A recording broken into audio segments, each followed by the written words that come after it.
Research tells us that approximately 3.8% of the world's population, or 158.8 million people, uses marijuana. In 2023, about 17% of Americans reported smoking marijuana, which was higher than in previous years. And here's the really concerning part.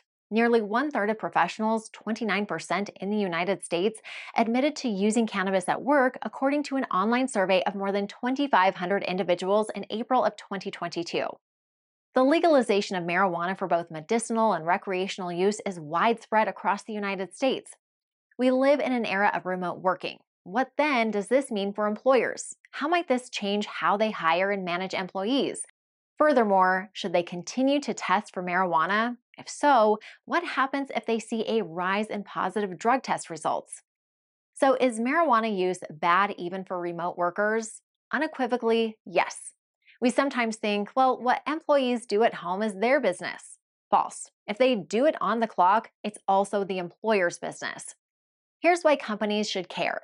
THC impacts the hippocampus, which is a part of the brain that's involved in both memory formation and information processing. In the short term, marijuana can make individuals anxious, confused, tired, and paranoid.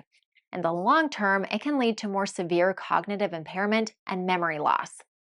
Other side effects of marijuana use include hallucinations, psychosis, and difficulty paying attention. So, marijuana use can cause employees to be slow, sluggish, and forgetful, among other things.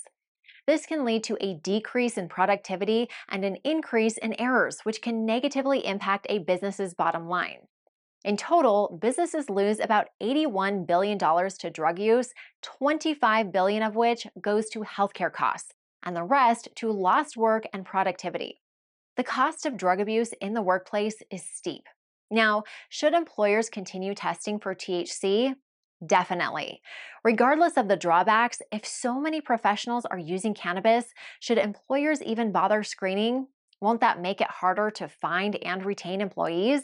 Well, let's look at the options. Let's say that employers stop screening their workers for marijuana. We can then presume that more employees will be high on the clock. And as you now know, impaired workers are unreliable at best and a liability at worst.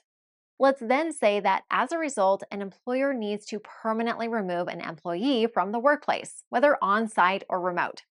Having to replace employees is far more expensive than keeping the ones they've got. It can cost 6 to 9 months of an employee's salary if the employer needs to recruit, hire, and train someone new, although some estimates say that the number is higher. So if an employer needs to fill a position that pays $80,000 a year, they should plan to spend around $40,000 to $60,000 to fill that position. The takeaway here is that it's far more cost-effective and safer for all involved to find and keep the right people from the get-go, rather than roll the dice, skip drug testing, and later need to replace an employee because they showed up to work high and caused damages. Again, this isn't only for employees who show up on site. Employers can absolutely drug test remote workers. This is vital for keeping remote workers productive. To sum it up, yes, employers should screen for THC. The threat is clear. It's a psychotropic drug that impairs users both mentally and physically.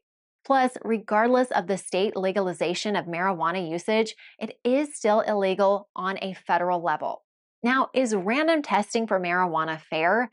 Random testing has been called into question many times before. As an example, let's say that an employee smoked marijuana on a Saturday. They showed up to work Monday morning sober, but are then selected for a random drug test. Because marijuana can last 1 to 3 days in urine and up to 30 days for habitual or chronic use, that employee tests positive for THC, even though they no longer feel high. Is it fair that they should suffer the ramifications of testing positive while on the clock? Well, fairness comes down to that company's drug-free workplace policy. So let's talk about that next. Okay, what do employers need to know about screening for marijuana? One of the most important things for employers to keep in mind is the importance of maintaining an up-to-date drug-free workplace policy. This protects the business owner, the business entity, and everyone who works for it by shielding everyone from accusations of discrimination, limiting liabilities, and ultimately saving time and money.